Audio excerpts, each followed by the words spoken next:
Once upon a time, a wise old monk was traveling through the countryside along with one of his disciples. Along his journey, he came across a village. The monk and his disciple were hungry and tired. They thought of eating something and rest for a while.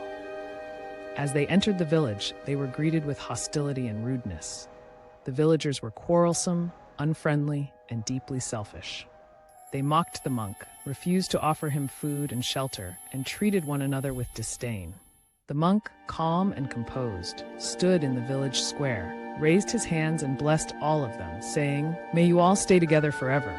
Then they both left. After walking for a few miles, they both saw another village. They both entered the second village in hope of food and shelter. Here, they found that people were kind, generous, and full of love. They welcomed the monk and his disciple warmly, shared their food, offered him rest, and treated each other with respect and compassion. The monk smiled and then gave them his blessing. "May you all be scattered across the world." The monk and the disciple then left the second village.